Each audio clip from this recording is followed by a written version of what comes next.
दोस्तों, आपने कभी सोचा है कि क्या हम इस विशाल यूनिवर्स में अकेले हैं? ये सवाल जितना पुराना है उतना ही रोमांचक भी है। क्या कहीं दूर किसी और प्लैनेट पर भी जिंदगी पल रही है? क्या वहां भी कोई हमारी तरह सोचता और महसूस करता है? ये सवाल हमेशा से इंसान को परेशान करता रहा है। हम अपनी रातों को तारों को निहारते हुए बिताते हैं, सोचते हैं कि क्या वहां कोई और भी है जो हमारी तरह इस यूनिवर्स को देख रहा है। आज हम इसी बात पे थोड़ी मस्ती, थोड़ी ज्ञान की बात करेंगे। हम जानेंगे कि विज्ञान और कल्पना हमें इस बारे में क्या बताते हैं। सोचो, अगर हम अकेले नहीं हैं तो वो जिंदगी कैसी होगी? क्या वो भी हमारी तरह अपने ग्रह पर जीवन का आनंद लेते होंगे? क्या वो भी हमारी तरह हंसेंगे, गाएंगे, नाचेंगे? या फिर उनकी खुशियां और दुख हमसे बिल्कुल अलग होंगे? या फिर वो कुछ अलग ही होंगे, कुछ ऐसा जो हमने कभी सोचा भी नहीं होगा? उनकी दुनिया कैसी होगी, उनके रीति रिवाज, उनकी तकनीकें? चलिए इस जर्नी पे निकलते हैं और जानते हैं कि साइंस क्या कहती है। विज्ञान ने हमें बहुत कुछ सिखाया है और शायद हम इस सवाल का जवाब पाने के और करीब हैं। पहले तो ये समझते हैं कि ये यूनिवर्स कितना बड़ा है। ये सवाल हमेशा से इंसान को हैरान करता आया है। ये यूनिवर्स करीब 13.8 बिलियन साल पुराना है। सोचिए, इतने सालों में कितनी घटनाएं घटी होंगी। और ये 40 बिलियन लाइट ईयर्स में फैला हुआ है। ये दूरी इतनी विशाल है कि हमारी कल्पना से परे है। लाइट ईयर मतलब वो डिस्टेंस जो लाइट एक साल में ट्रैवल करती है। एक लाइट ईयर करीब 9.46 ट्रिलियन किलोमीटर के बराबर होता है। अब आप सोचो, इतने बड़े यूनिवर्स में सिर्फ हम ही क्यों होंगे? क्या हम अकेले हैं या कहीं और भी जीवन है? हमारे जैसे करोड़ों, अरबों, खरबों प्लैनेट्स होंगे। हर प्लैनेट की अपनी विशेषताएं होंगी, हर प्लैनेट की अपनी कहानी होगी, अपना इतिहास होगा। शायद वहां भी जीवन के अलग अलग रूप हों। तो फिर जिंदगी की संभावना तो बनती है ना? क्या हम कभी उन जीवन के रूपों से मिल पाएंगे? ये सवाल हमें हमेशा सोचने पर मजबूर करता है।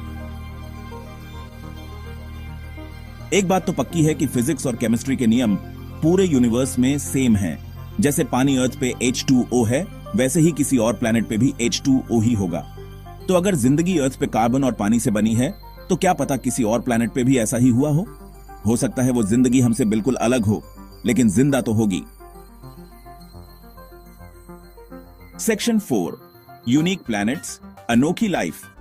अब तक साइंटिस्ट ने 1000 प्लैनेट्स डिस्कवर कर लिए हैं और इनमें से कई प्लैनेट्स ऐसे हैं जहां जिंदगी संभव हो सकती है।